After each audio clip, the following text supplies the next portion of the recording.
Polynesia in the hot seat, where we elevate the voices, stories, and strength of our Polynesian people across the world. We welcome all our viewers, especially the ones from the Pacific region, but also welcome those who are viewing from the United States and the other parts of the world. I'm your host, Chief Tasiafe Arlington, and joining me from Anchorage, Alaska is my co-host, Ron Posala, better known as DJ Ronnie Ron. Yeah, Salufalava, Ronnie Ron. Hey, Chalo for everyone. Good to be here. Say, what's up to my co-host and the man on the hot seat as well. Yeah, Tailava Ron. From Samoa to the sidelines of the Miami Hurricanes, Keiki Misipeka is redefining what it means to lead with culture, courage, and connection. In the hot seat, we welcome Coach Keiki Misipeka.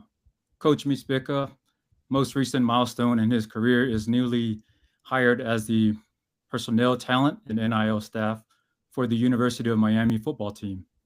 He is one of our sons of Samoa, hailing from the hometown of Pango, American Samoa, where he also graduated from Samoan High School, Kamiki Ole Sharks. His coaching experience includes defensive coordinator for the Samoana Sharks. And we ask you, Coach, how does it feel to be surrounded by a bunch of lions? You know, You know what? I'm truly humbled. I think that back in the days, it was the Lions and the Sharks that always went at it during that time. But we're in a new era, and definitely times have changed.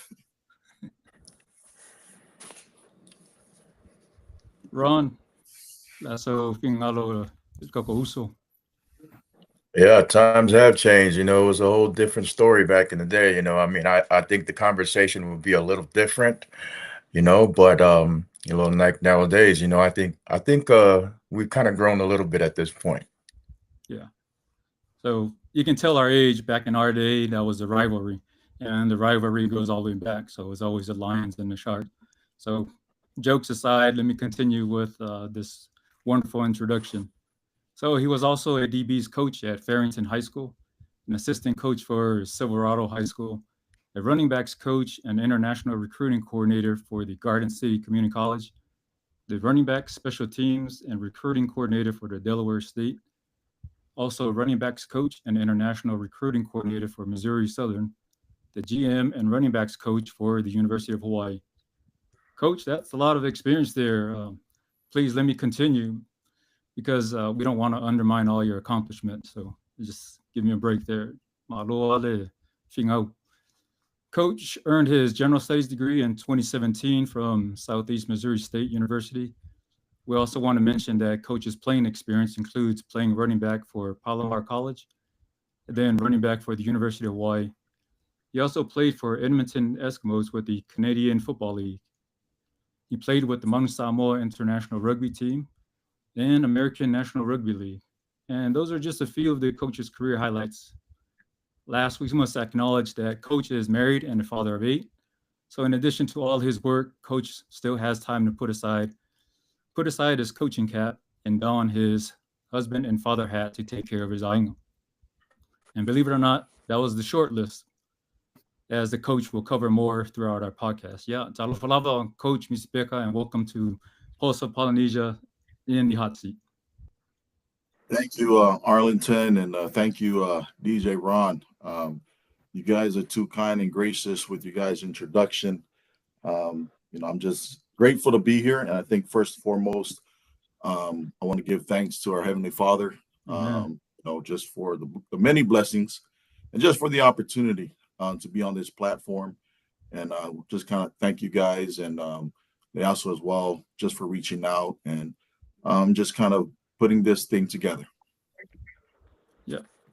Thank you again, Coach. And really thank you for accepting our invitation. But before we get into the meat of our podcast, I heard you just got through with a very important To'ana'i today. Are you willing to share that with us? The families that you were with? Is that something you can share with us? Um,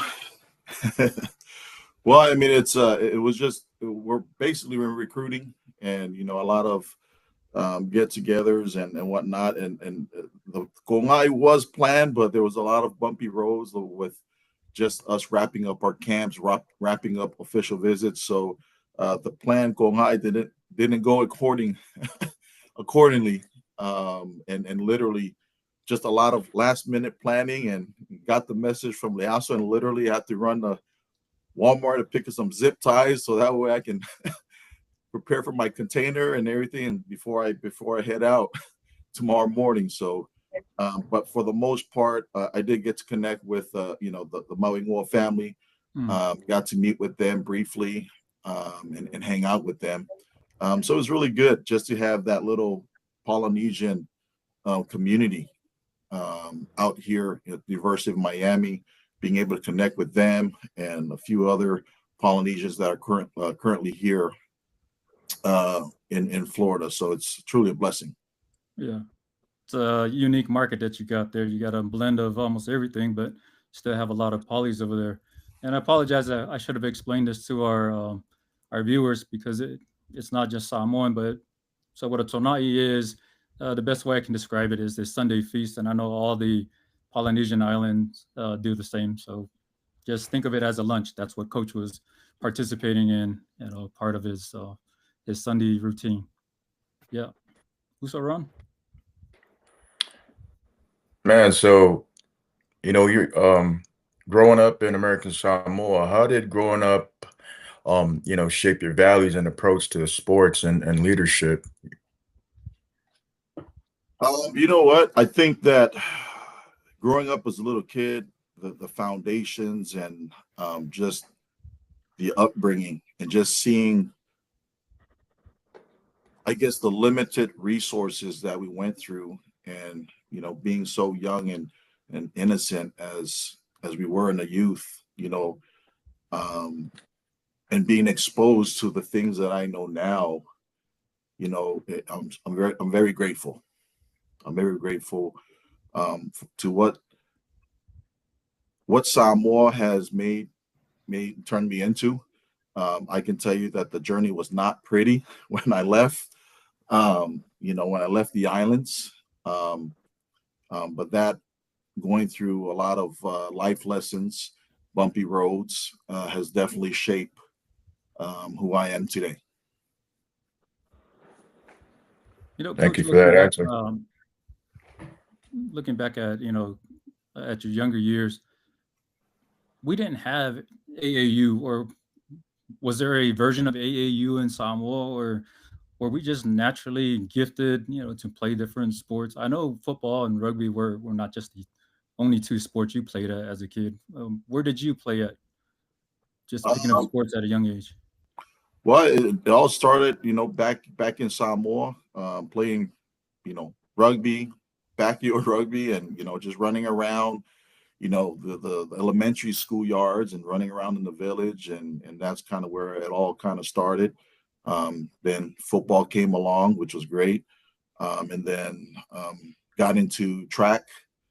So that was kind of the niche just growing up back on the island. So that was a pretty awesome transition, just going through the early stages of youth, elementary, and high school ball. So that was a great childhood memory. Man, that's awesome. Since you're still in the football realm as a career now. So what kind of sparked your love for football, or I should say also who sparked your love for football, and how did that develop into a passion now that you've done it professionally and internationally and as a career? Well, I think, to be honest, this journey kind of fell on my lap. When I got done playing rugby, I had returned home back in American Samoa, and there was two twin brothers, the Smart Brothers, and they had a nonprofit organization called Fieldhouse 100. And during that time, the focus of that nonprofit was helping the student athletes from American Samoa get football scholarships, softball scholarships for the female athletes. And then when I got back after playing, they're like, hey, how would you like to be part of our organization? We want you to be the professional development for the rugby arm since you played rugby. So I said, yeah, jumped on board, helped them, kind of facilitate the rugby piece. But I told them, like, I shared with them, like, you folks know, I also have a football background. So that kind of slowly transitioned, just kind of naturally transitioned and linked up with them. And then we started partnering up to help student athletes from American Samoa. We did signing day. It's meeting with families. And although I was tied and I coached for Samoana, what I looked at was, when I left the island and I looked at that experience,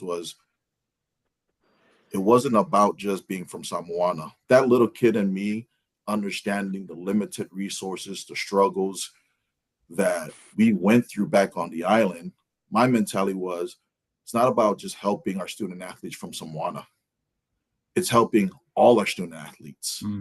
And the thing is that I want the generation now, when I left for college, it wasn't about Samoana.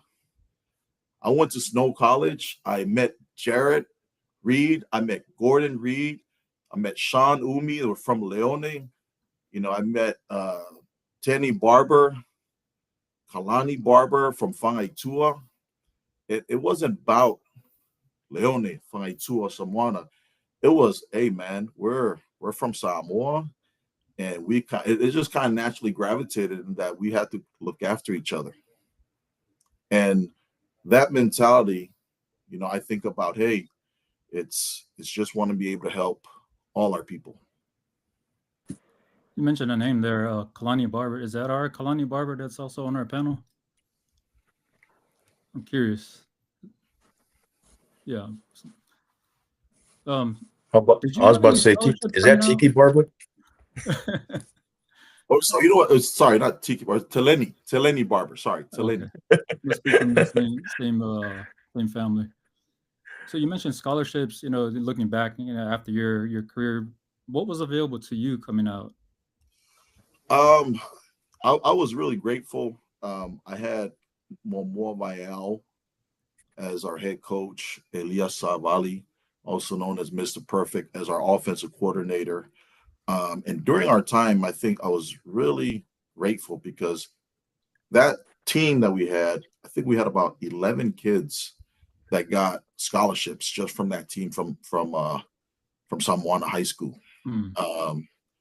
And Momoa was a very big part of that. And so I got the opportunity. I got a scholarship to Snow College.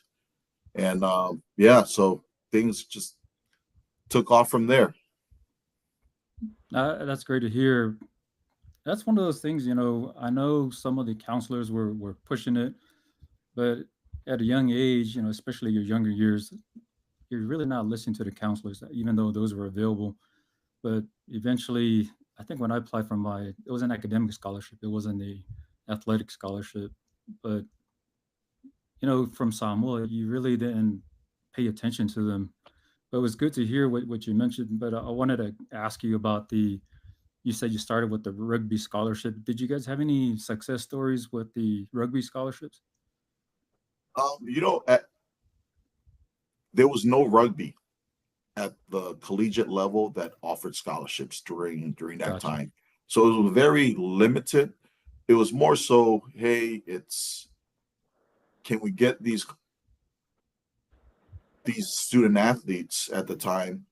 What was big in the US was club rugby.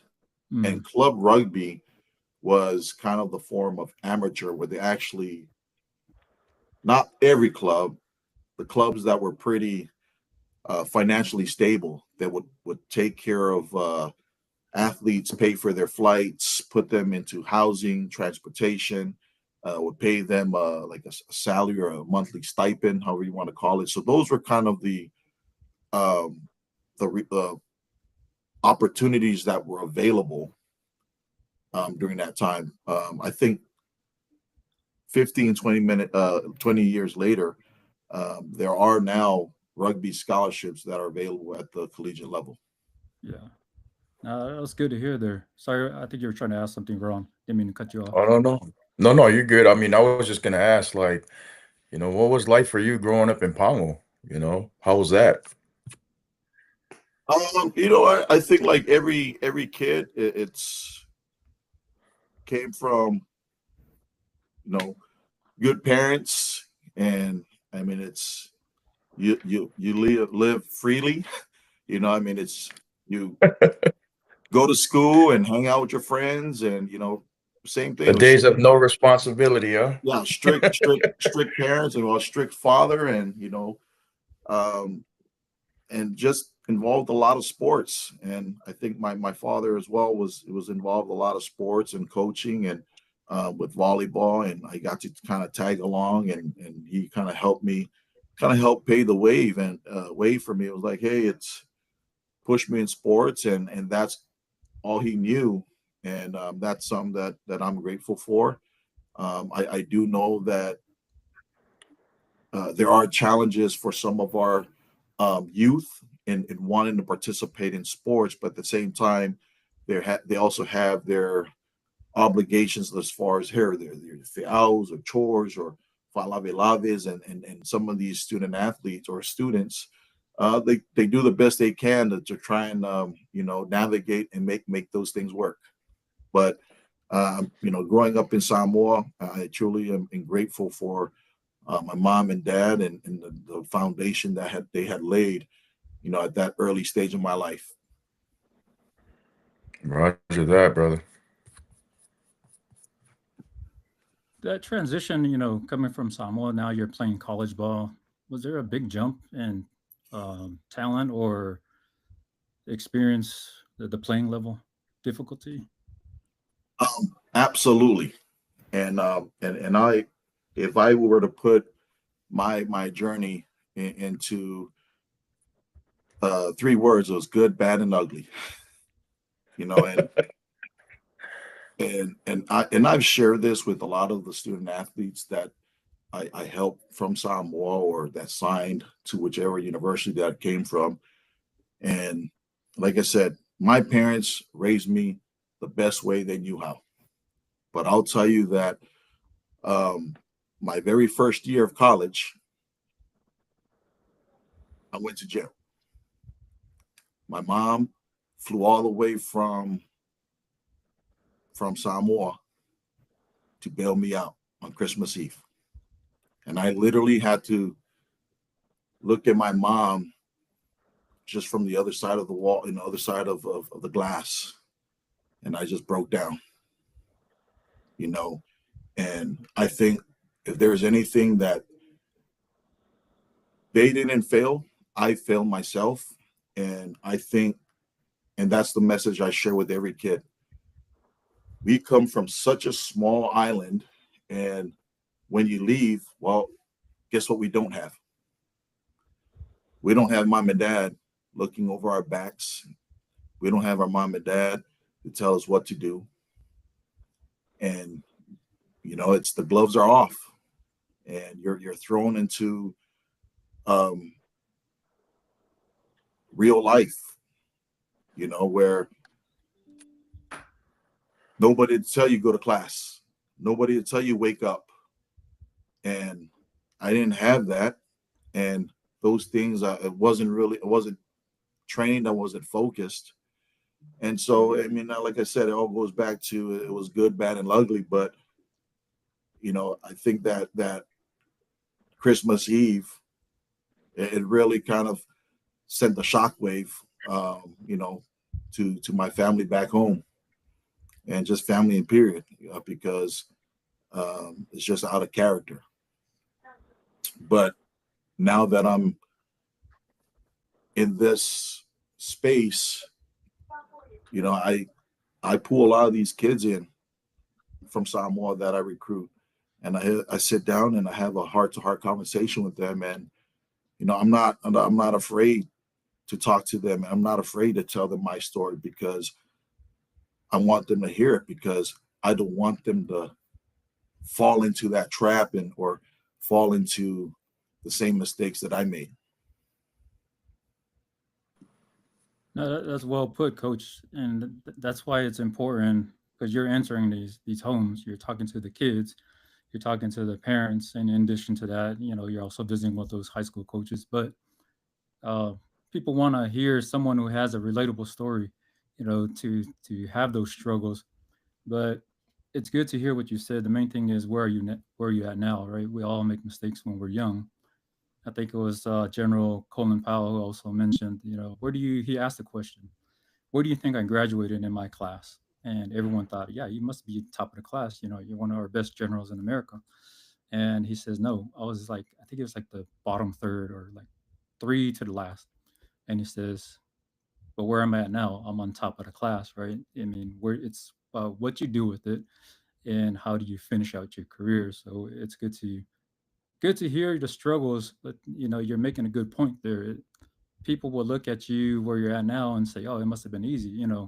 Look at Coach; he's got it all, but people won't understand what the hard knocks that you went through. So appreciate you sharing that with us.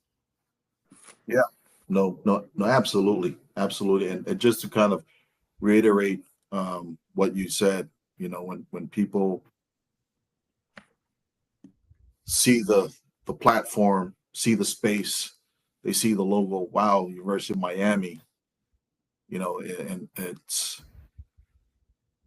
it was not an easy route to get here. And I think that 18-year-old kid that went to jail, that's part of the motivation of, hey, it's proving, trying to make everything right. But even in this career path, in this career space, I will tell you, it's not the easiest. When I going back to answer Ron's question, how did this all come about? This was never part of the plan, but I think that returning home, helping those kids, giving back to the community, that kind of set the tone for me, because I was communicating with a lot of the college coaches, Joe Salavea, Mm. and those were the coaches that I connected with. Lengi Suyao, that's at Michigan State right now, the D-line coach. Ricky Longo, he's now the D-line coach at UNLV. So it really helped. There's a few other names that those coaches are. Mark Atuaya, he's now the running back coach at Utah. So just being home and being able to connect with some of our Polynesian coaches that were in that realm, it really helped. It really helped. But there was something that during that time when I was coaching back in Samoa, and I'm sure you guys probably faced it during your time, but it's every time a team wins or lose and you jump on that bus and you're going back to your school, and next thing you know, you get stoned. These buses get stoned, and during that time when that happened, when I was coaching, they canceled high school sports, they canceled youth sports. And during that time, I had 3 girls, and and not just 3 girls, but I also had my son growing up in the same fields that I played on, and carry all these battle scars. And Ron and you guys can probably relate to that. 20 years or 15 years later, it was like, man, those things have never changed. It's still the same. Do I really want the same thing for my son? Do I really want the same thing for my daughters? More so, they canceled sports.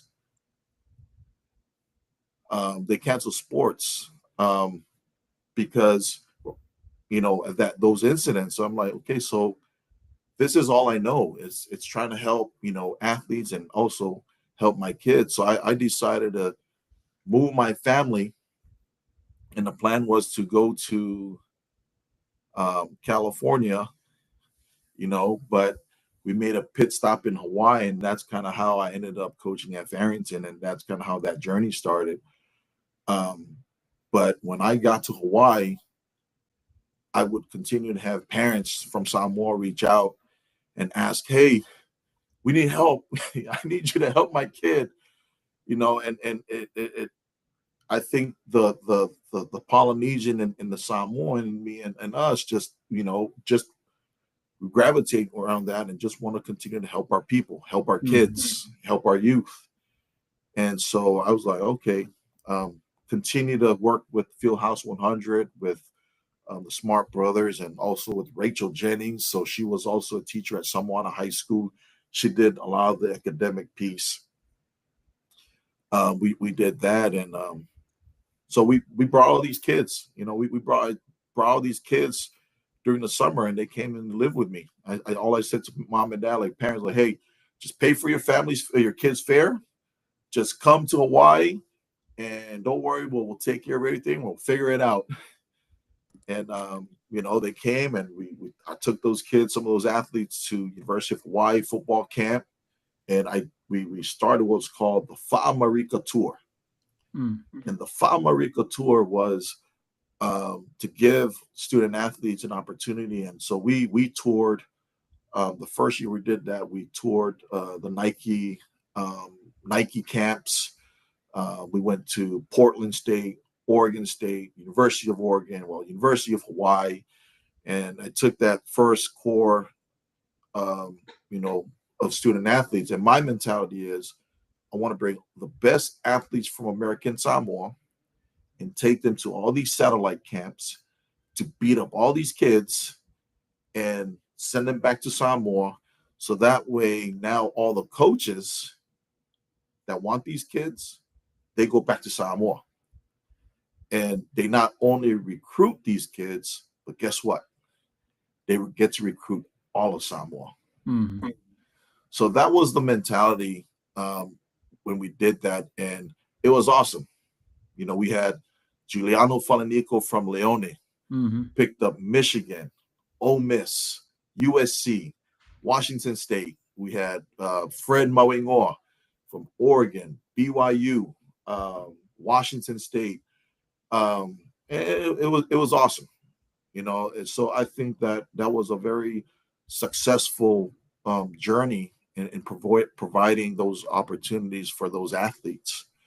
And then not too long after that, we did that for 2 years, and then the NCAA shut down satellite camps. And then so when they shut down satellite camps, well, I just continued to work with the Smart Brothers, and what we did was we just did JUCO camps. So we brought in Arizona Western, we brought in Garden City. So we started bringing in all these different junior colleges, and then we did a satellite camp in Hawaii. And it was just through that journey, like I said, it was never part of the plan. It kind of fell into my lap. So I took all those JUCO coaches and I drove them all around Hawaii. We visited Kahuku, Farrington, just different high schools in Hawaii.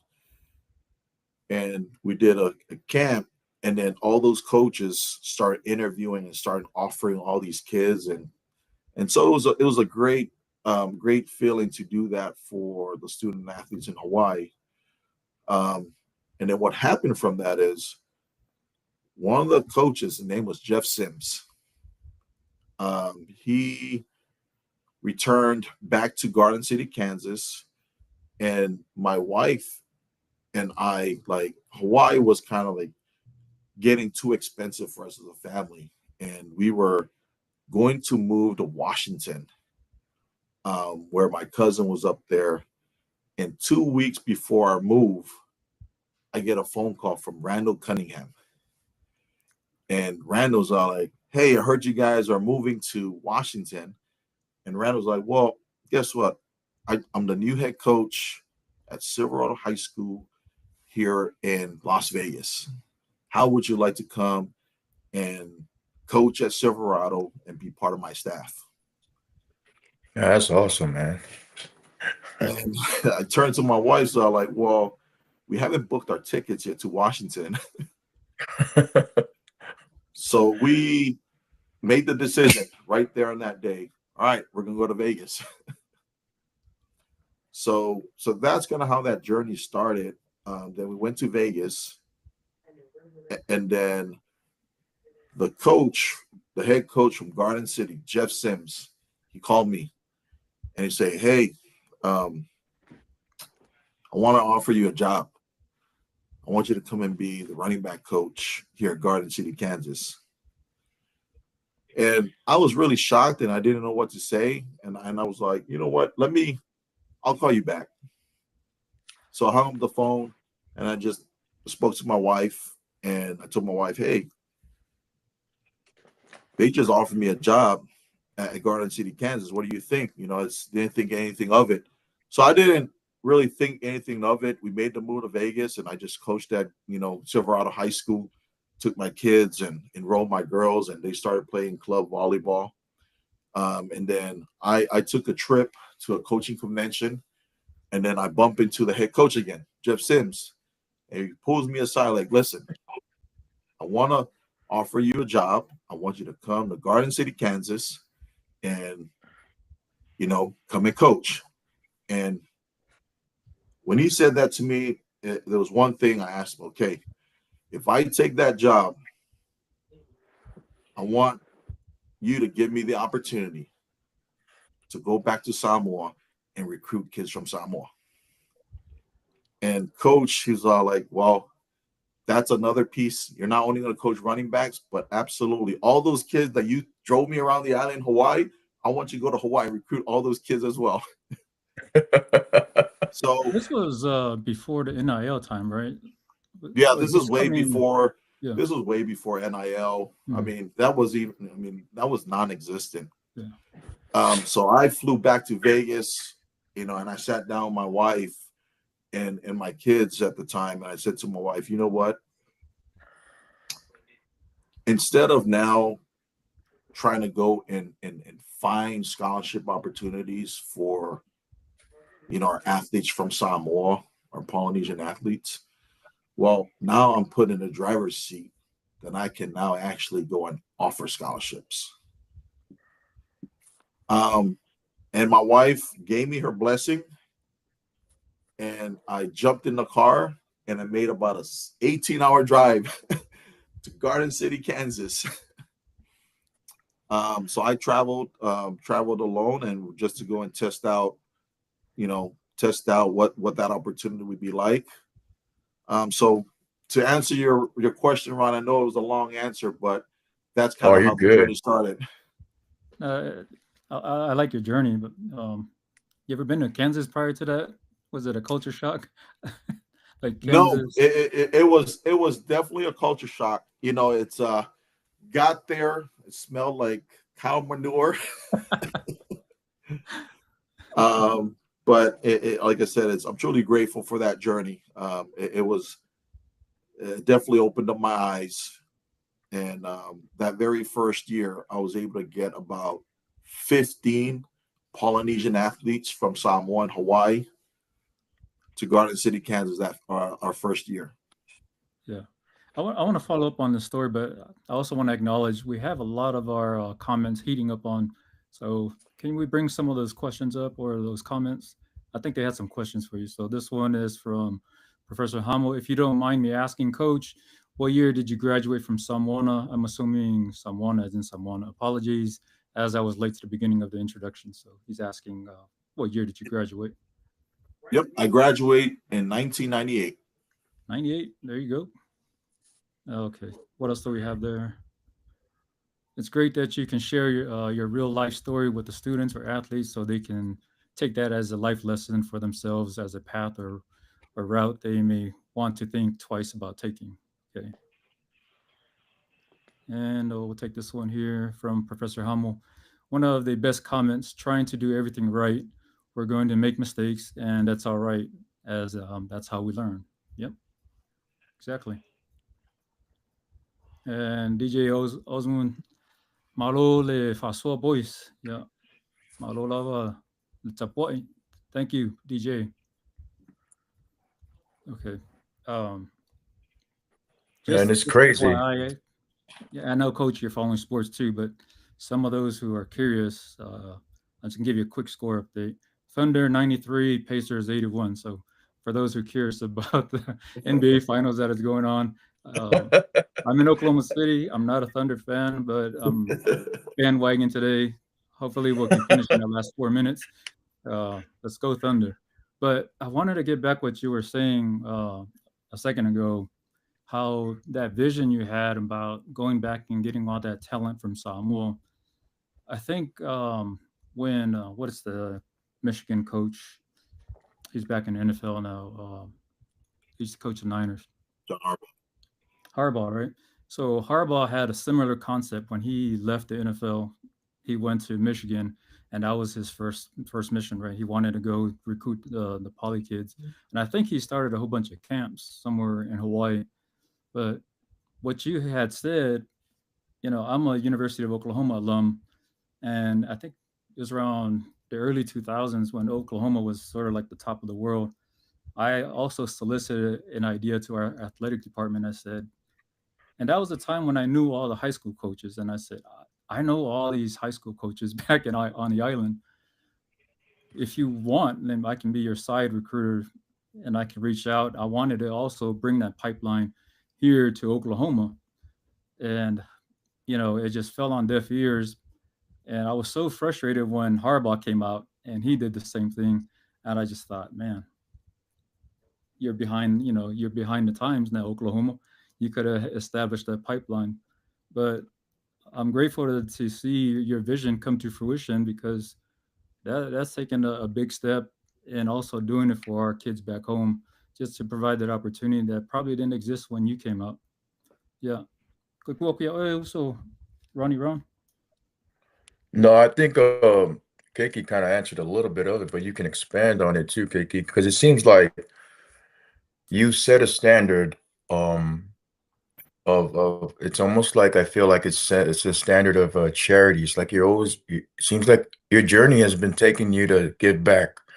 And it's taking you always to give back to our people back home. How has that kind of shaped your identity? And has that always been kind of like the goal for you, was to give back to those who are less fortunate, or for our people back home who just don't see the opportunities yet? Well, I think it goes back to some of the pioneers that helped shape, um, the foundation. We had Big Joe that came down. I think the Noga brothers came down. Um, and I might probably missed a few names, but growing up and seeing those things, watching the NFL, all that inspired me. And then when I started to help those kids, I would say I was truly blessed, because I played Division 1. I got to see it, got to understand it. And how I looked at it was, wow, I'm so grateful for those things that I've learned, because I can go back home and utilize the skill set, the knowledge, and the wisdom that I've gained. And how I also look at it is, I was that little kid that was hungry and wanted the opportunity, but didn't know how. And I think that that's no difference, and that's how I look at things. That kid, that was me. That I was that kid from, village of Fongomo, and I would put myself in those kids' shoes, any kid that I cross path with, that kid is seeking the same thing that 14, 15, 60-year-old Keiki was looking for, but I was blind and didn't understand, didn't have somebody to help pivot, navigate. And that's kind of how I look at it. That's how I look at it now. And I'm truly grateful for the wisdom and being in this space that I can go back and help those student athletes. But the biggest thing is what I look at is I don't blame mom, I don't blame dad.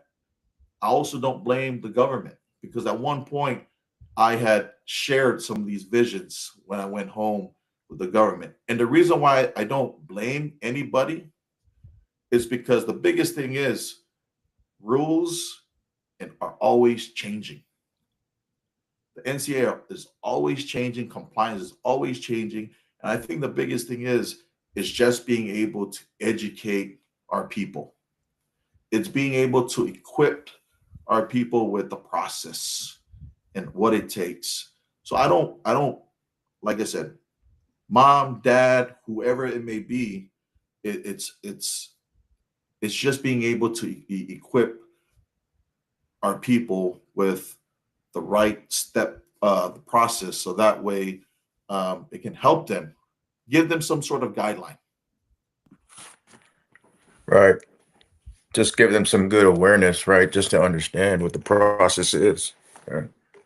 Yep.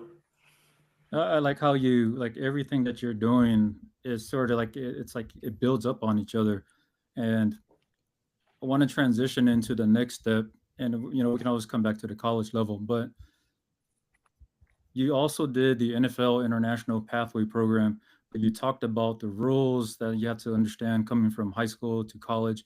Now you're dealing with all the NCAA rules, and then now it's the NIL thing. But then now you're also grooming, perhaps the same students you brought to the college level, getting them into like, at the professional level. Can you share some of that transition, explain to our audience what the NFL International Pathway Program is and just sort of relate it to like the college experience that you were mentioning? So the pathway program, it started back in 2017. Mhm. And that kind of also fell in my lap. I've gone to like the NFL. Well, let me back up. That kind of fell in my lap because what happened was when I started to help kids from American Samoa and Hawaii and our Polynesian athletes and whatnot, um,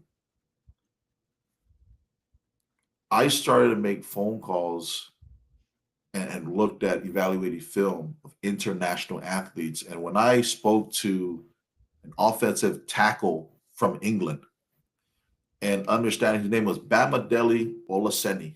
He was 6'9", 330-pound athlete that was just playing club uh, club football in England. And when I got on the phone with him and he kind of shared his story, it's football is very limited here, pads and the resources and things like that. And everything that he was saying, I was just thinking to myself, wow, it's the same thing that a kid back in Samoa goes through. Right. And this kid, all the way on the other side of the world, is hungry for the same thing. So I I brought his film to a head coach, like, hey, I have this kid from England that wants to come down. And boom, we offer him a scholarship. He comes in. And that kind of started the pipeline. And like, you know what? I'm going to start recruiting kids from international kids. So we started recruiting kids from Australia, New Zealand, England, Germany, Netherlands, Canada, all the way down to trying to recruit athletes from Africa. Mm. And every kid that I spoke to all shared a similar story. We don't have football here in our country. We are limited resources. We're hungry. We want to come to America, of the land of milk and honey, to play and chase the American dream and play American football. So I started to bring all these international athletes, and the first year we were there, we won the national championship. And the core of that group was kids from our Polynesian athletes, and one of them became an All-American. Wow. And his name is Jamie Tango. and he graduated from Samoa, FYI. There you go. But yeah, he became an All-American, and he helped us win the national championship. But through that time, and kind of accelerate, back to answering your question, when I went to the NFL Combine and connected with a few scouts there, it's like, hey, we have this program, the NFL IPP program, but we're looking for somebody that has international background and also in the South Pacific region. So I said, okay. So I stayed in touch with them, and then in 2019, they called me, hey, we want to fly you in to IMG and just to see our whole operation. So I fly into IMG, see the whole operation, and they say, hey, there's going to be some opportunities here. We'll just continue to stay in touch, which I did.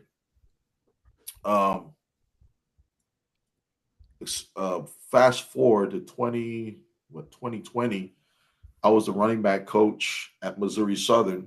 When COVID hit and everything, I decided to resign from my job.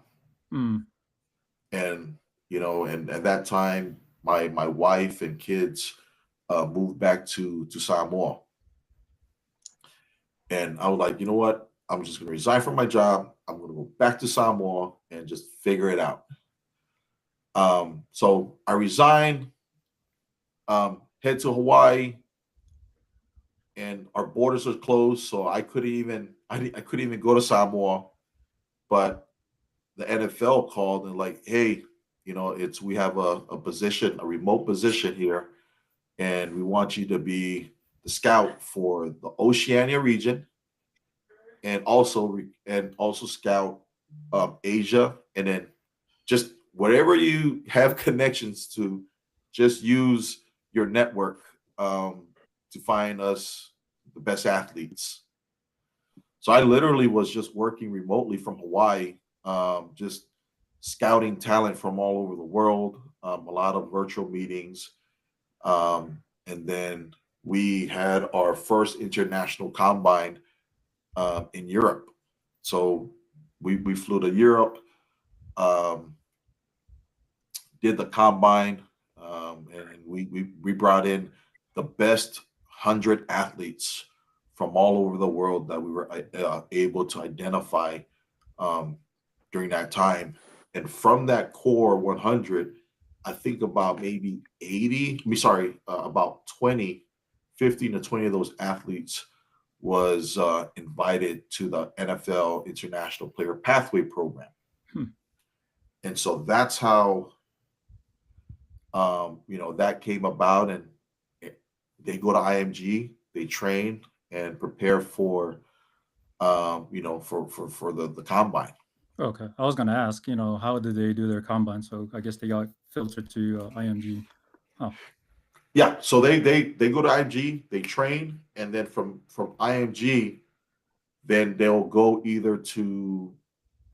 get invited to the NFL combine, or they'll go and participate with one of the local universities, whether it be UCF, USF. So that's kind of how that structure went about. No, it's great to see that pipeline. I know a lot of those international students are just very grateful to have someone at least open that opportunity to them that didn't exist. So not only benefiting us Samoan kids, but just international wide. Yeah. Well, it's a lot don't know this, but at the time, American Samoa didn't qualify. So I was fighting for American Samoa during that time. And they were like, well, American Samoa is a U.S. territory, so you guys don't qualify for the program. And I was all like, listen, I know you guys say just because we have the American tag to Samoa, like, we still operate, our football programs, like, we're still behind. Right. Like, our helmets are outdated, our pads are outdated, are all outdated. Like, it wouldn't be compliant to any of the high school systems here in American Samoa. Here in the US. And I've been fighting, like telling them, listen, you guys need to include American Samoa. into the IPP program. So in 2024, after kind of keep tugging at them, they approved and included American Samoa into the IPP program. So Nice.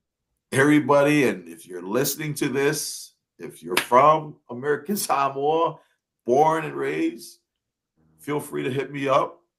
You know, I definitely, I can't make any promises, but I can definitely steer your name towards the program, because I continue to stay in touch with some of the guys at the headquarters, that they're always looking for talent. Yeah. And I also want to extend, to our other, Pacific Islands, not just the Polynesians, but, if you feel your kid, sort of falls under this umbrella, at least you have a voice or someone who understands everything, to get your kid into college or even at the next level if need be. So this is your guy. Um, Before we go back to you, Ron, we just want to cover some of our comments here popping up. With the NCAA rules, compliance and regulations always changing, is it easier now to recruit? Can you pop that up again, please? Is it easier now to recruit compared to 5 years ago or 20? It's DJ Ozum. Awesome. Is it easier? Well, sorry, can you repeat the question? Is it easier now to recruit compared to 5 years ago, 10 years ago, or 20 years ago with all the NCAA rules changing? I think that's a good question. I would say it's yes and no. And the reason why I say yes and no, because there's the transfer portal, there's NIL, and I feel that has pushed recruiting for kids from American Samoa back a little bit. Because now when college coaches are recruiting,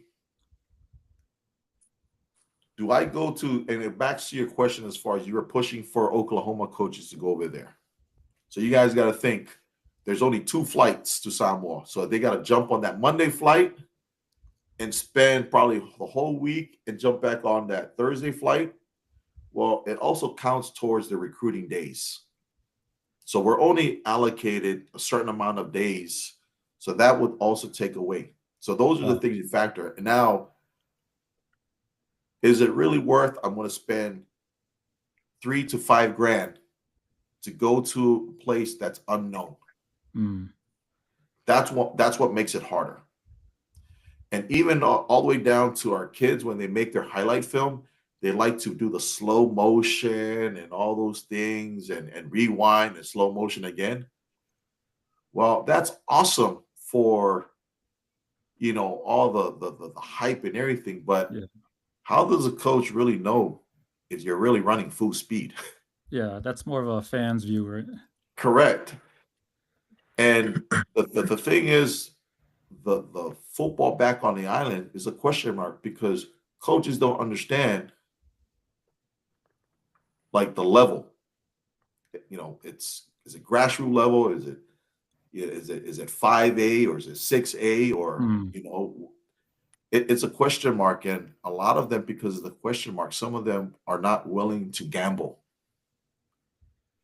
But when you have Joe Salavea, Sean Nua, and some of these coaches, including myself, that understand the hidden gems that are out there, we are willing to roll the dice. We are willing to go out there and recruit those kids, because we understand the talent level that's out there. But again, because of now the inclusion of transfer portal, this is kind of what pushes those kids out back a little bit, because you figure the football in Samoa is unknown as far as the level of competition. And as far as what type of nutrition, what type of weight training they're getting. These are all things and stuff that I know, but certain coaches across the country, do they understand these things? And for these coaches, that it's those things are question mark. So they're like, well, why should I go to Samoa and recruit an undeveloped kid, but I can just go to a portal to a kid that spent 4 years at a program. He's already got nutrition. He's been in the weight room. He understands what it's like to be at a 4-year institution. So that's what we're battling. Our kids from Samoa are now battling kids that are at a 4-year program that has all these resources available to them. Yeah, it's trying to outweigh that risk of Correct. comes with the cost, and it doesn't help that the recruiting days are now added. You're stuck on island, whether you like it or not. Yeah. Man, that's crazy. So you say there is a gap between the recruitment process of those who are in the States versus those back home in American Samoa. What are your top three fixes to bridge that gap in the recruitment process for our people back home? I know there's more, but what would be your top three fixes to kind of bridge the gap in this process? To be honest with you, that's something that I'm still trying to navigate through my mind. What would be the best way?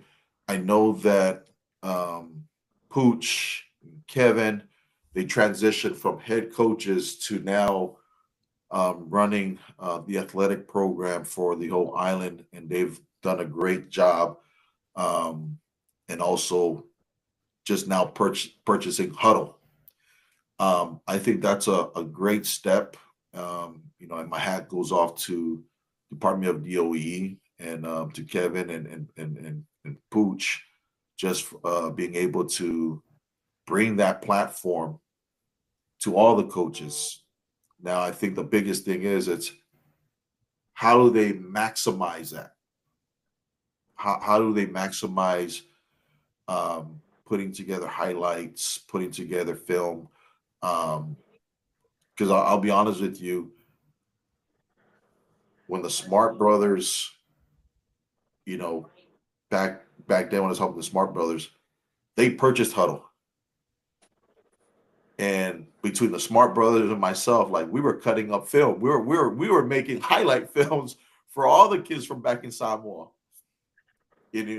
So I think it's great that they were able to bring that back, that platform back to the high schools, and I've also saw that they've included female athletes. And I think that's great. Now it's just a matter of being able to put in the time, the work, and the effort. And the thing that parents need to understand, that it's a full-time job. And I've been in Samoa. I coached at the youth level. I coached at the high school level. Like all these things is the labor of love.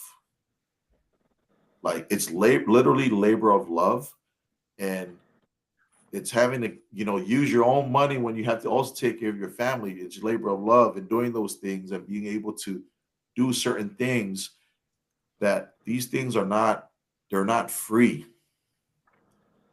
And my hat goes off to all the coaches at all levels back in American Samoa, because I understand that process, and we do that out of love and alofa, and that even means giving up, giving up a meal, so that way you can take care of a family and taking care of a kid's highlight.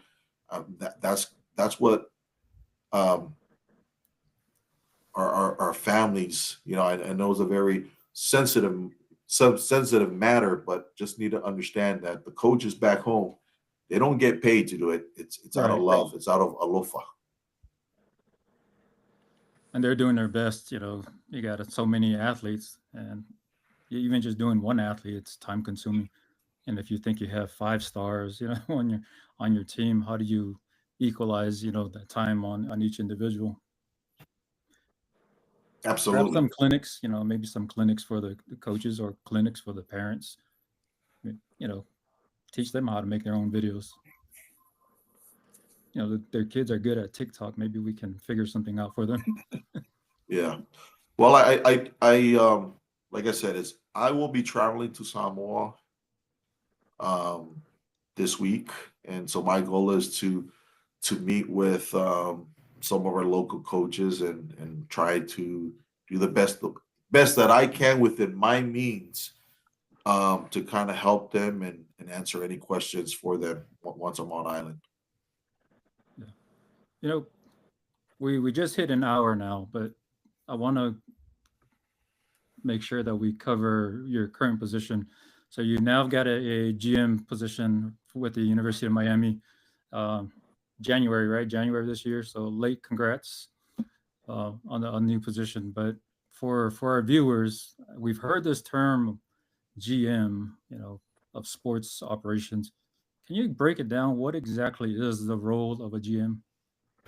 Absolutely. I just want to correct you, Arlington, and I was a GM at University of Hawaii. Okay, So my yep, and my role now here at University of Miami is in personnel and NIL engagement. Okay. I think that to answer your question as far as general manager, what it takes, every program, that role is different. Okay, every program, that role is different. But to kind of give you a kind of a general answer as far as when I did that role, it was roster management, evaluating the talent, and also it's making sure that we had the right athlete that fit into our scheme. And it was also NIL engagement. It was working together with the collective. And I'm just speaking on what I did previously, not here in Miami, but it's working on contracts, working with collectives, and making sure that what those contracts look like. But it was also outside of that, it was also professional development, pro liaison. It was academic liaison. It was class checks. It was on-board housing. So I mean, you get to wear a lot of hats, and no job is too big or too small. You kind of have to be a Swiss Army knife, just at certain levels. Now that I'm here at University of Miami, like all the responsibilities, all those roles have been eliminated, and now it's just evaluating talent and trying to find the best athlete and see how those athletes fit into our scheme. Walk us through how did you have a relationship with coach head coach in Miami prior to this when they reached out to you? I did, but I think because I've been in this profession at the very early years of my career, there's this thing that they have every year. It's called the coaching convention. So when I was staying in Samoa, I would get like a booklet of transcripts and profile of a lot of our kids from Samoa, and I would go to the coaching convention, and I didn't know any of those coaches there, but I see a coach with LSU shirt on. I see a coach with Alabama. It didn't matter if you were Nick Saban, who it was. I was just handing, hey, listen, you want to recruit Samoa? Here you go. Here's prospect sheet. Here's the profile sheet. Here's their transcripts. You want to recruit kids from Samoa? I just went to every coach and just networked. And so you want to recruit Samoa? Here's a kid. Here's transcripts. Here's all these things. And so I think just through that, through satellite camps, through a lot of our Polynesian coaches, that were in the game at the time. It was Joe Salavea, it was Lengi Soyanoa, Ricky Longo, Mark Atuaya, and just being able to kind of gravitate around them and like, hey, they kind of help set the pathway and made things easier. Like, hey, I know this coach. Well, here we go. So that's kind of how I kind of built that that relationship with a lot of coaches, even including the head coach at well, some of these coaches were my teammates. So Josh Heupel, who's the head coach at University of Tennessee, Hmm. He was my teammate back in the days. That's right. Before he transferred to OU. Yeah. So I played with him at Snow College. Yeah. Yep. But so yeah, and then he won the national championship. Absolutely. So I'll exchange text messages with Heupel here and there, and for me and during my time when I was at Garden City, I guess that was the beauty of it. When I had all those Polynesian athletes at Garden City, we won the national championship. We won conference. We had so many coaches that came through to recruit our athletes. Billy Napier, before he was the head coach at Florida, I still have all those contacts of all these coaches that came to Garden City back in the days, and I still communicate with a lot of those coaches. And I think just through time, I was able to kind of accumulate, all this these numbers and being able to connect with all these coaches. So I know that was a long answer, but No, I appreciate that, and just all the names you mentioned. I just appreciate that, and just shows how you're connected to everyone. And that's the point I'm trying to make across to people who are listening. Some people will say, like, question the credibility, but we have all that proven. Your works have proven, and people already recognize you for all the work. So I just wanted to highlight that so people will know this guy knows this stuff. He put in the work. So appreciate you sharing that with us. Hell yeah. I know Miami. I mean, it's such a big name with a lot of history and such a strong brand. How do you see that expanding in its reach to, the Polynesian pipeline or the Polynesian athletes? Well, I think it started with, I think Joe was here. I know Joe has left. He's now the associate head coach at Arizona. I think it helped when he came out here with, help with the transition of the Mawingoa brothers that ended up here. And then we had another kid, SJ Alafaituli, that he's here now. So it's that kind of really helped kind of pave the way. And trust me, there's so many talented kids out there, and we're always evaluating kids, and Polynesian kids is definitely something that we want to kind of continue to recruit those kids. And I think that we just had some of these camps.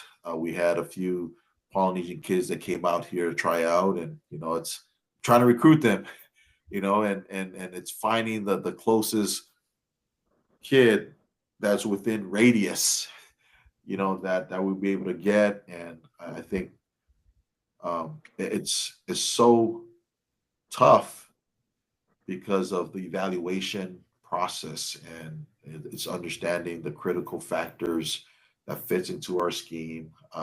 It's not just the critical factors, but it's also what does the measurables look like? What does the numbers look like? And that's real. Right. And I want our coaches and our student athletes and families back in American Samoa to know that it is real, that it's not that I don't want those kids, but when we're saying, hey, we want this kid, what are his numbers look like? What does his measurables look like? Mm. And so when we have numbers that are verified and that are real, and then you have a kid from Samoa or wherever they may be that are talented, well, how do we know those kids' numbers are real? How do we know that kid really runs, a 4.5 or a 4.4? How do we know a kid runs a 10.7.9?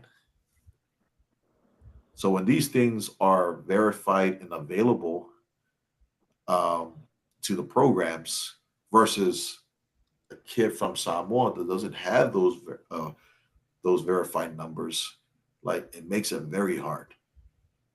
And those are certified numbers, I'm assuming, from some official, not just some random coach measuring and sending in numbers, right?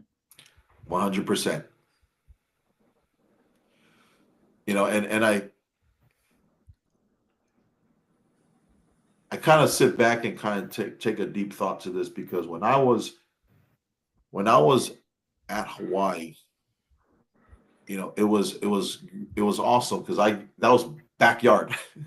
American Samoa was a backyard. Boom, popped in. Hey, we get this kid. We get this kid, and we had Lester Langafuaina, and he played safety out of Samoa. Wow. And when I met with Lester and the dad, I was like, Lester, understand this. You're going to be a defensive end. and I said, Lester, you're going to be a defensive end. Trust me, you're going to be a outside linebacker, rush end. And like, oh, okay, coach. And next thing you know, we offered Lester a scholarship, because I was fighting for Lester. And I trust you, like, believe me. The film Lester had on YouTube of him playing safety, I'm like, man, it's like, it was like one of those things. It was unknown, but I said to the coach, listen, just watch the film. Don't look at how bad the highlight and everything was put together, but just look at his athletic ability. Look at how he runs. Look how he moves. Look how he kind of hits. Just and just look at him. Yeah, he's playing safety, but he's going to be a linebacker. He's going to be a defensive end. Mm-hmm. And so I kind of stood on the table, fought for Lester, and next thing you know, they're like, all right, we're going to offer him a scholarship. So we offer Lester a scholarship. He comes to Hawaii, and we moved him to safety, and they were like, okay. So that like, when those kids come from Samoa, like, that helps and they succeed. It helps me out to keep pounding the table for them. Right. And when those kids come, I like, listen, and I tell Lester this, I tell Dean this, any kid from Samoa, like, listen, your success helps the next kid leave the rock. Exactly. And that's what I tell them, man. I tell them, like, it's not about Tafuna. It's not about Leona. It's not about Samoana. Understand, your success, you are helping make it so much easier for me to go back to the islands to recruit and find the next Lester, find the next Fred Mauingoa, the next Giuliano Falenico. That's what you're doing. You're making my job easier. Do we not have a system that will allow our people back home to have, let's just say, verified numbers or measurements in terms of, highlights and their speed and what they've done the last 4, 3, or 2 years? Do we not have something legitimate like that back home? Not that I am aware of, but I want you to think about this. Even if we did, does every college program know who's running the system? Can they trust those verified numbers? Can they be trusted? Yeah. And it's not that they don't trust them. It's just that they don't know who they are. Now, but to Ron's point, maybe over time, right? Establish something. And if the numbers somehow, the percentage wise, proves, it's effective at the next level, I guess it's going to have to take time, but, it wouldn't hurt to introduce it. But if the numbers keep coming out there and they're not meeting up to par, then, it puts our credibility into suspect, and it will hurt Samoans overall. I mean, at least the American Samoa kids. So there is a Well, danger to it. yeah, and like I said, it's I'm not gonna like I said, it's anybody can do it from American Samoa. It's just that whoever is receiving the information now they're just going to have to kind of make their own decision. Yeah, You know, I get it. It's almost like I'm going to invest in this kid halfway around the world. Is it legit? Is it valid? You know? It brings up an interesting point, tying back to the NFL. We always hear, I forget what the percentage number, we always hear Samoans have a certain high percentage rate of making it to the NFL comparing to any other, non-Samoan kid. Explain that to me, that data, that success rate as Samoan making to the NFL compared to any other race. What is your well, understanding of that? I that data had came from what 60 Minute or ESPN that came down. So I really don't want to speak on something that I'm not fully kind of aware of, but I think it was ESPN or somebody that came down and did the study on that. So that's kind of a success rate. But to your point, I do the best that I can, and it might not be 100% accurate, but what I can tell you, pre transfer portal era, okay, before transfer portal era, that there was about 3 to 5 student athletes from American Samoa that received Division I scholarships. Post transfer portal era, there's only been one almost every year. Okay. And I think this year was probably by far the highest that it jumped. It jumped to 3. I think that was Anthony Faivai from Leone, Malcolm Bolu Jr. from Tafuna, and then I think there was another kid, Moalele, from Tafuna High School. So those are the 3 that got Division I scholarships for this class. I could be wrong, but that's kind of I'm trying to do the best that I can to kind of keep track of how our athletes from Samoa are doing. But I do believe that those are the 3 this year through the transfer portal era that's gotten scholarships, and that's been the most. Yeah. I'm going to go off just off script here a bit. The work that Kurt Tokfasai was doing, can you share about his work? Absolutely, man. I love Kurt. Kurt has done. He's another USO man that he's a pioneer.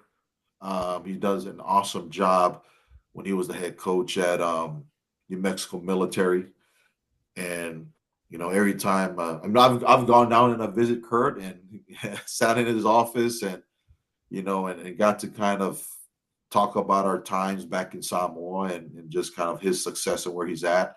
But Kurt has done a tremendous job also giving our student athletes an opportunity. Understanding that just he's cut from the same cloth, and he knows what all the talent is all about back on the islands. And I think him transitioning from New Mexico Military and now being the head coach at New Mexico Highland University, he's done a tremendous job returning home and giving back and signing some of our local kids. So definitely, Kurt has his own story, man. So it's hopefully that you guys will be able to have an opportunity to kind of pull him on the podcast. There you go, Leo. So we will work Kurt into our podcast.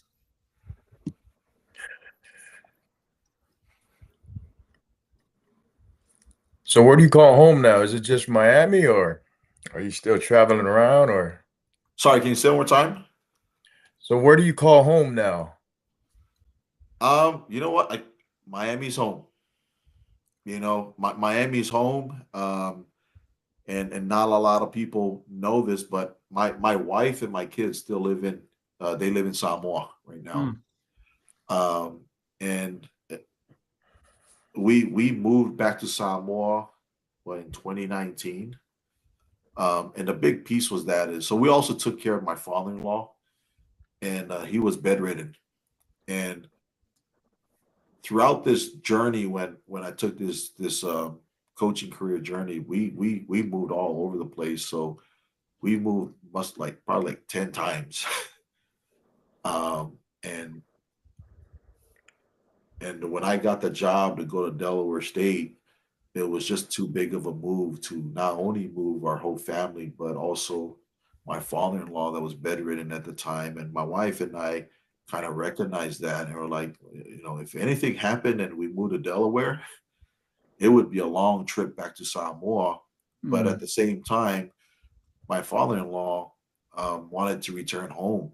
So my wife and I, we kind of started saving, and we thought, you know what, we're gonna honor, you know, his wishes, and we just kind of saved up, and we decided, hey, my wife and kids will go back to Samoa, and I'll just stay out in Missouri at the time, and just kind of ride out this career path. And then when I got the job to Hawaii, it was an easy transition. Like, hey, Samoa, Hawaii, you can kind of travel back and forth. And then when this Miami job came about, you know, my wife and I sat down like we don't want to continue moving. We don't want to do this. So let's just find home base, and we'll just, you know, set home base, and we'll figure that out. And we figure, you know what, when everything's said and done, when I decide to retire or step away from this career path, we agreed Samoa would be home base for us. So that's the reason why she's there, and you know, I'll navigate between Miami and Samoa, and it's not, you know, it's tough, but we make it work. Right, right. Man, it sounds like your journey.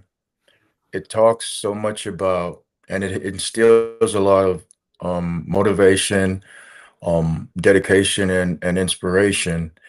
And it sounds like there's so much sacrifice involved in that. Um, for those of us who are inspired, who and are motivated by that, you know, would you mind talking a little bit about, you know, the sacrifices that you have to take to fulfill this journey that you're on? Um, Definitely a lot of Sorry, I sacrifice. hate to put you on the spot, bro. Yeah, no, absolutely. You know, it's missing a lot of birthdays, missing a lot of you know, family time, not, you know, it's not being a father at times, you know. And if I'm going to Samoa for 3 weeks, well, I get to be a father for 3 weeks, and like that face to face. Um, Social media, well, I guess the internet and FaceTime helps a lot, kind of bridge the gap. You know, there's a lot of moments of um, you know, being you see your kids cry, you know, and it's kind of breakdown and things like that. But we do the best that we can to make it work, you know. And I I also, you know, I deep dive myself into my work, and sometimes I don't come home. Sometimes I'll sleep in the office, or sometimes I don't come home because I have no family to come to. And the thought process is, if I'm not going to come home, there's no family. Well, I'm gonna honor my wife, honor my kids by dedicating all my efforts into my job, to being the best evaluator, to be the best recruiter, to be the best whatever job responsibility that is given to me. I'm going to be the best at it and honor my family in that aspect. I just wanted to say hello to the family. Perhaps they're, viewing from Samoa. So shout out to the family, and it's great to hear, the sacrifice that the dad is doing, the husband is doing. But if we can bring up the question, it was relatable to what Ron had just mentioned. It had a question about how do you deal with stress, and I thought I wanted to get the right opportunity to ask that question. How's your stress levels throughout your professional career, especially now in the current position? What do you do to mitigate that? Um, I guess just continue to dive into my work, keep me busy, keep me away from stress. It's just going back into my work and keeping myself busy. Um, Sometimes, or if I need to get in the car and just drive and just kind of listen to my Samoan music, that really helps. It takes my mind off of things, and it helps at ease, and I think that really helps out a lot, and that kind of calms me down. And how Coach, would you, so what would you, how would you recruit 18-year-old Misipeka from high school from in Samoa? How would you recruit him? To tell you the truth, man, knowing what I know now, I wouldn't even recruit him. I'm just being honest with you, man. It's it's that's being brutally honest. I mean, I was 18 yards short of rushing for 1,000 yards. I was ASHA high school player of the year, 6 time nominated. I was that kid. But knowing all the things I know now, like I wouldn't even have a chance, to even survive out here. And I think it all goes back to it. And I've talked to some of the athletes that I've helped that are now at the collegiate level, and we kind of laugh and joke about, like, it's like I talked to Kiko Mawingoa. He got drafted mm, from the Jets, and I said, Kiko, so talk me through this. What do you think? If you would help accelerate and help development back in American Samoa, and some of the things Kiko would say, well, I think that it's understanding the basics of schemes, understanding like coverages, understanding hashes, understanding structure of practices. And again, I'm going to say this: everything that Coach Momoa, Elia Savali, and Dr. Otto, Simon Mangel, Pepine Lauvao taught me back in the day, it was the right, it was the right technique, it was the right play, it was the right thing, because that's how they were taught. And that's no difference from what Kevin, Oakland Salaveta, and Pooch, you know, how they taught those kids back at Tafuna High School and Whangaitua. It was the right way because that's how they were taught. And now we just step into the fold, into the whole at the collegiate level. Well, guess what? These coaches are coaching us the best way what they were taught. It was just different. The speed is a lot faster. mm-hmm. Certain things are, that wasn't available, and that's what I'm saying. It's these things are not available to our people, to our coaches back on the islands, because they taught us the best thing that they knew how, what they were taught. And it's just that we're here at a whole nother level. Things are just a lot faster. And I think, and understanding these things, and I go back to, that's like Lester, Giuliano Falinico. They were freakish athletes. They did everything off of raw talent. The 4 and 5 star athlete that we're evaluating, guess what they get? They get all the protein. They get all the proper weight room. They get all the proper training. They get all the resources. When I see Giuliano, Benet Pavihi, some of our athletes from back home, they are equally as talented without those resources. Mm-hmm. So when I'm evaluating some of these athletes, a 4 or 5-star athlete may be here, but a kid from Samoa can probably equal their talent without those resources. And so when I'm sitting and I'm on the table, when I'm banging on the table for some of these kids, they're like, listen, just imagine if this kid from Samoa had weight room training, the proper nutrition, the protein and everything. This kid, 5-star or 4 or 5-star, has hit their max. The kid from Samoa hasn't hit their peak yet because they haven't gotten all the resources. Yeah, this kid may be good now, but just imagine if we equip this kid. He's going to oversee, the talent level. And that's kind of how I try to, it's being honest.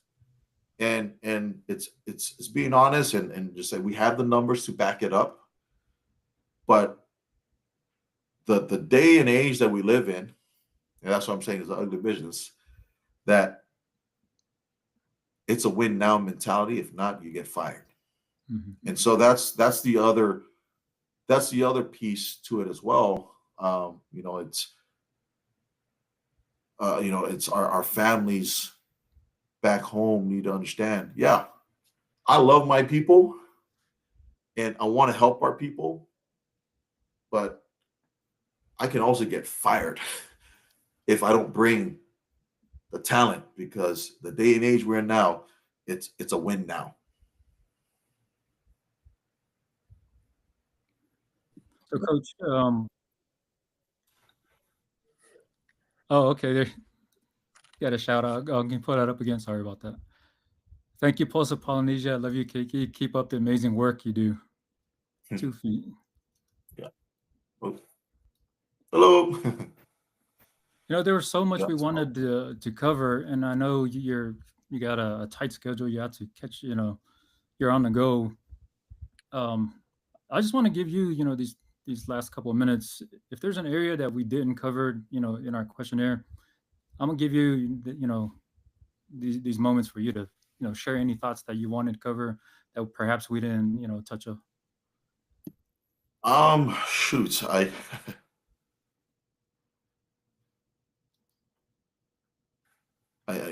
there really isn't. I can't really think of anything. Okay, then we have a few to cover.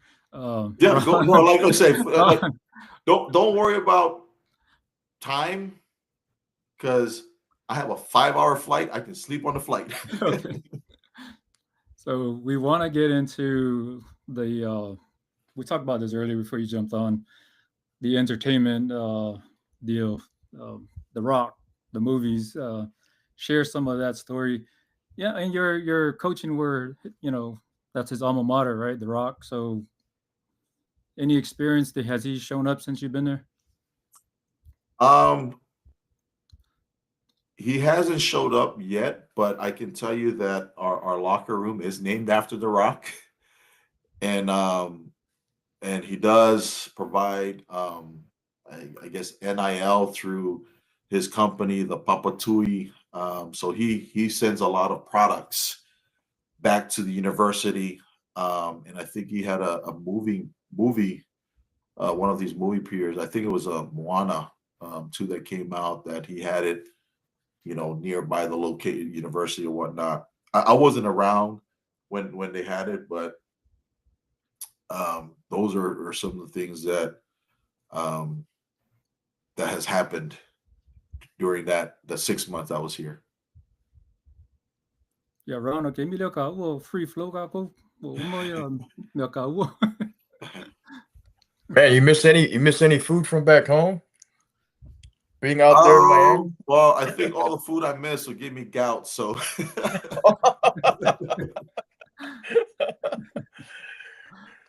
Damn. So what's the biggest thing you kind of miss from back home? I think what I miss back home is just the way of life, just the pace, and being here in Miami. It's everything's on steroids. It's go go go go go. You're at the stoplight. It's red. The minute it turns green, you have people beeping their horn, like literally. If that was the 18-year-old me, I would probably jump out of the car and and said something to them. And I'm just so glad that I'm a lot older, a lot wiser, and I can just like, hey, it's that's how they do it here in Miami. You just gotta Mhm. keep trucking away. Yeah, it's sort of like LA, right? Oh, okay. Oh yeah, we have that out here. I mean, it's they. You know what? This is very funny. I went to Walmart, and guess what I found in the fruit and vegetable stands at Walmart? Spam. Taro, Oh, Oh, taro, breadfruit, and I'm like, what? I was so shocked. I'm assuming it's the Caribbean folks, right? Perhaps they share the same. You know what? I believe so.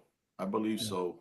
And so it's awesome to see that here. And then we go over the generic bisupo, the one with the key where you have to twist. Yeah. So that's kind of the closest we have to bisupo out here. Yeah. You get eat any gator yet? Been out there? Have you tried it? No, I have not. I have not. It's for those that know our head coach Mario Cristobal. He is a grinder. And so a lot of my time and my days are spent in the office. And I mean, like I said, I shared with you guys the last 72 hours with recruiting. It's been catering to families and campus tours and um, just showing them what Miami's all about, transitioning from that straight into camps, so just trying to balance that schedule out. And literally, when Leaso had reached out, like, Leaso, sorry, I forgot I had a camp, in my schedule that it was just trying to squeeze this in, and then wasn't too sure when camp was finishing, and all the way down to trying to pack and get ready for my flight to Samoa. that's a crazy schedule, man. Coach needs a place to crash in San Antonio, let me know. I'll appreciate that. And coach, if you're down there in San Antonio, you got a place to stay. Oh, thank you. I appreciate it very much. I would give any advice to anybody that wants to be in this profession.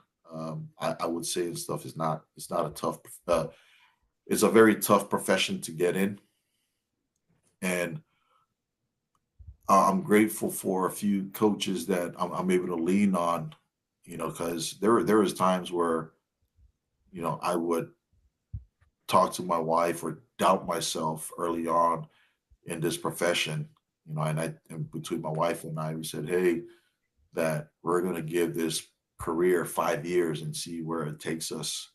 And so, and one of those coaches that I would call and lean on was Coach Lengi Sawinoa, who's now the D-line coach at Michigan State.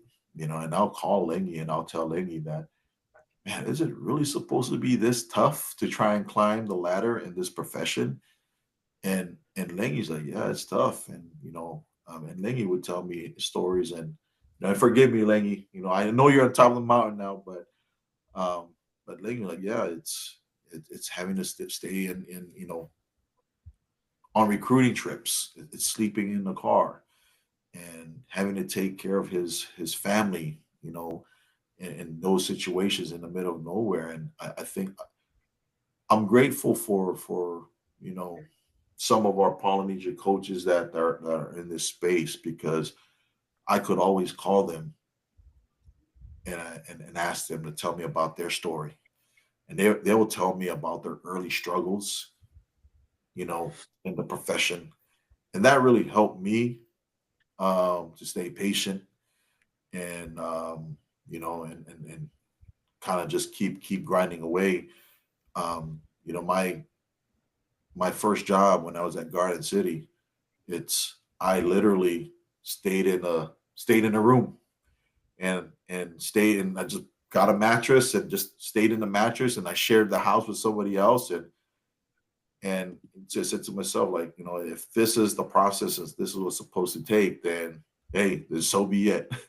You know, whatever money I had at the time, it's I sent it to my wife and kids, and you know, and that was take care of them first and don't worry about me. I'll worry about myself later.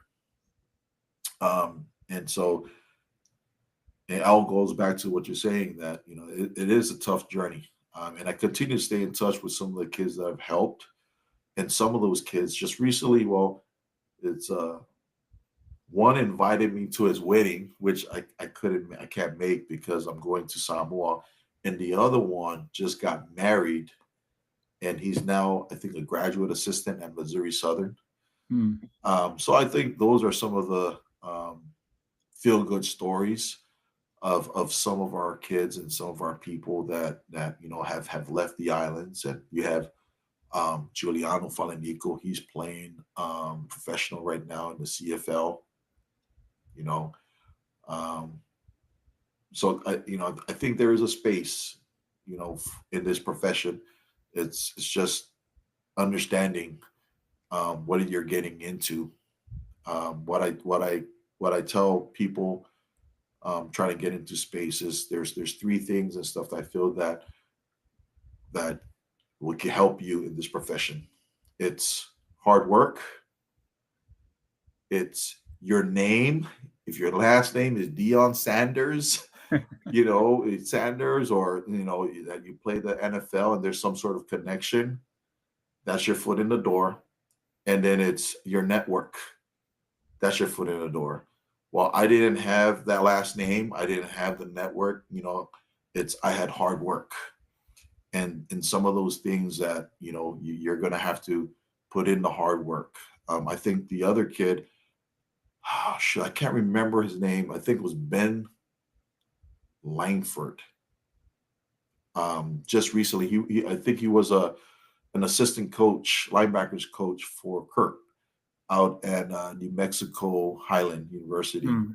Well, I think just recently I saw a post. He just got hired as an NFL scout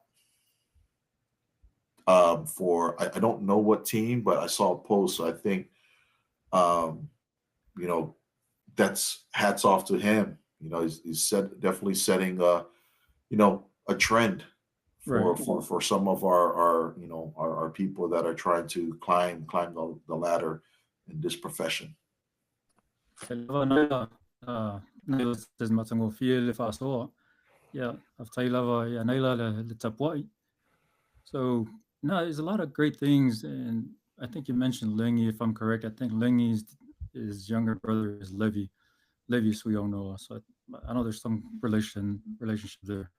Yep. Um, Giuliano, I met him when he was playing with USC down at the Texas game. Yeah, like what you said, you know, not to say it in a negative way, but I would say like a freak of nature is how I would describe the kid. Just raw talent. Um, yeah, and standing beside him, that what's unique about these Samoan kids is the ferocity that they play with. It doesn't really match the humbleness after the game. So after a game, it's just the humility that they have, the fa'aloalo that you get from these kids, and I think that plays a lot of importance in what you guys do.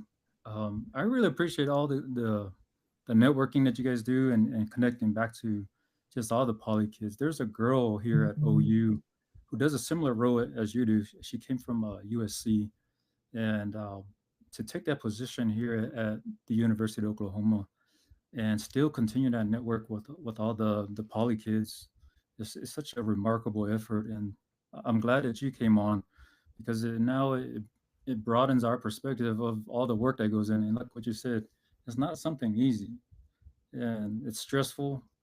Yeah, you're away from your family, and for those who think, oh yeah, I could just jump in and do it, you have to have the work ethics to do it. But in addition to that, you also bring a lot of experience. So it's not just like, you know, a name. You bring a lot of the hard work into all of this.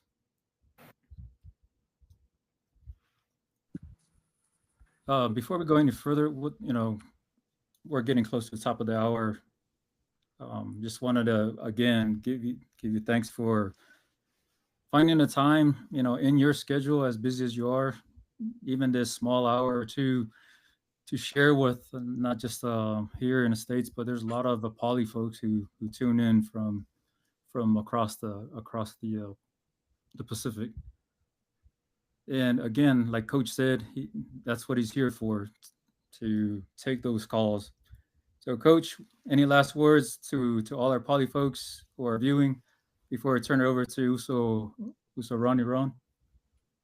No, I mean, it's you've kind of already echoed, that segment, that any family that have any questions, they can reach out to you guys to get a hold of me, or feel free just to reach out to me directly, without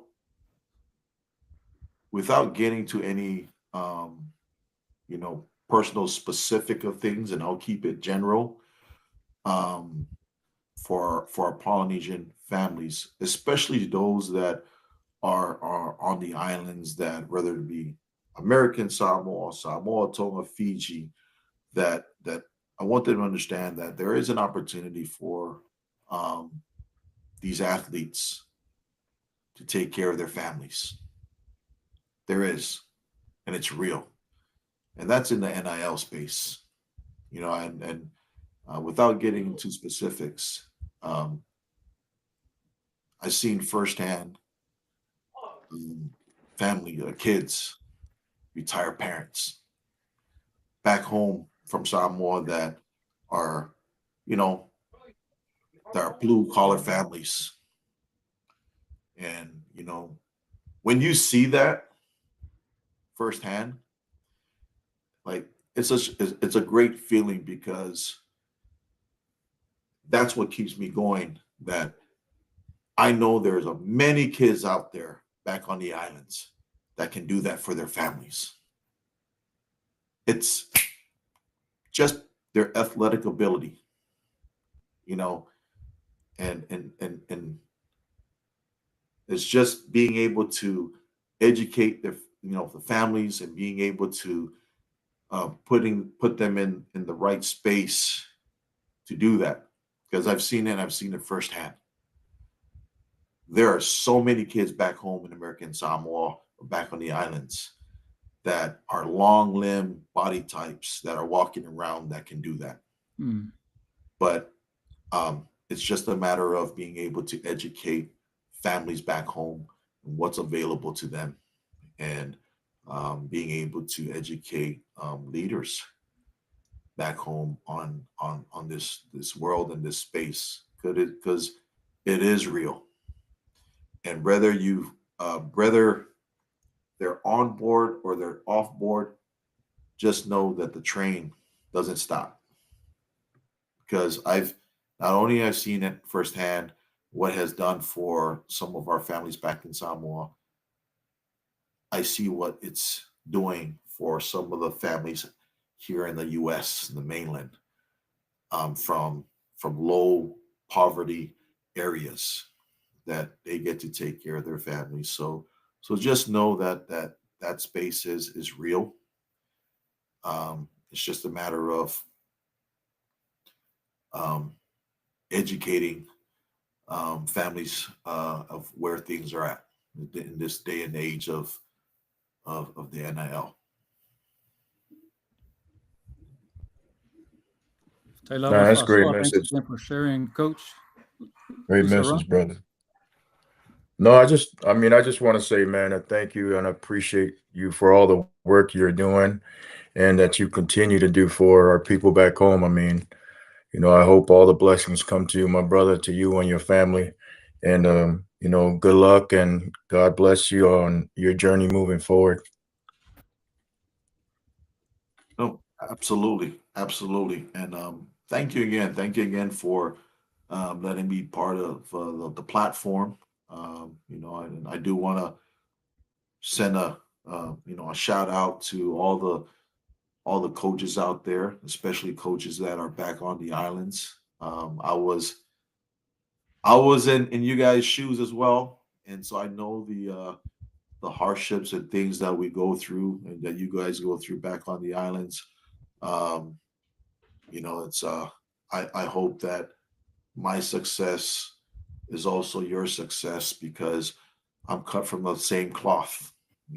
Growing up in Samoa, coaching at AYF, coaching high school ball back in Samoa, that I'm always here to help and answer any questions, and it's all about trying to help that brotherhood and you guys succeeding back on the islands.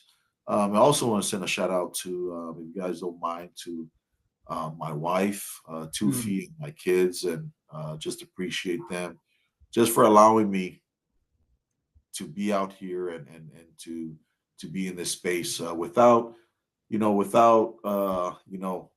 their success. I mean, their support, I wouldn't be in the situation that I am today. So I'm truly grateful for my wife, kids, and my families my mom back in Samoa and Hawaii. And then I also want to thank all the families that I had the opportunity to recruit their boys, and whether they came to where I was at or not. I thank those families for trusting me and just giving me the opportunity.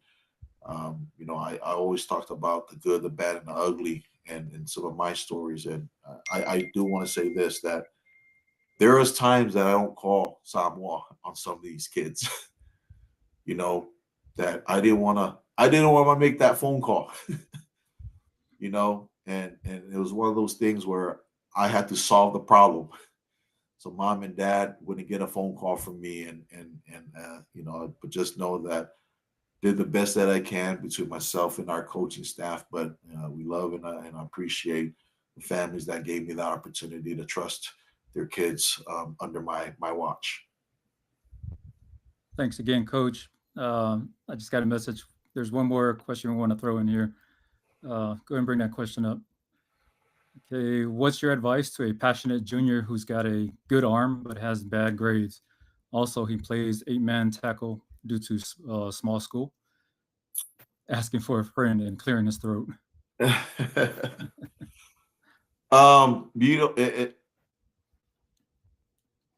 Just trying to understand. Did he say what grade the student is at? Junior. Junior.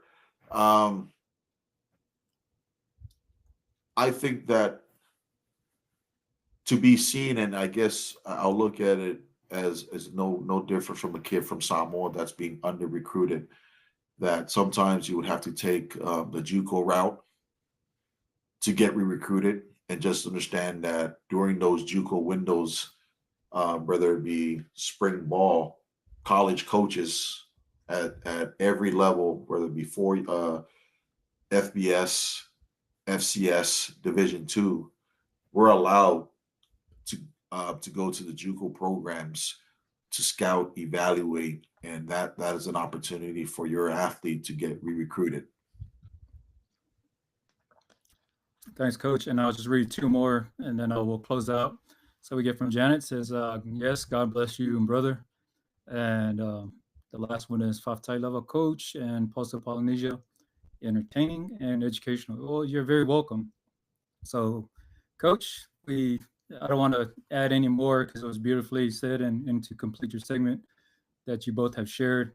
Have a safe trip back, on your next journey. As we close tonight, if you notice towards the end, Coach mentioned a lot about family. And recent days, we've seen the turmoil, the reality of what's going across the globe. So if you haven't, call your families and wish them, your love to them. There's a lot that's going across the world. Say a prayer for our men and women that are serving. So thanks to all our audience that are calling in. And before I ended, I must mention, my Lola Thunder. So Thunder won. Congrats to the Thunder. And I had to say that for my Oklahoma folks. That being said, good night. God bless everyone. And thanks again for tuning in to Pulse in Polynesia. Oh, I forgot my hardworking crew that's behind the scenes, Sister Leaso, Sister Eileen, and Charlene, and Sister Janet. Yeah, that's the team. Oh, yeah, wangalo fui so ya fui fui. And again, everyone have a blessed evening. Thanks for tuning in. All right. Good night. Good night. Thank you guys. You guys take care. Later, Uso. Yeah. Bye. Bye.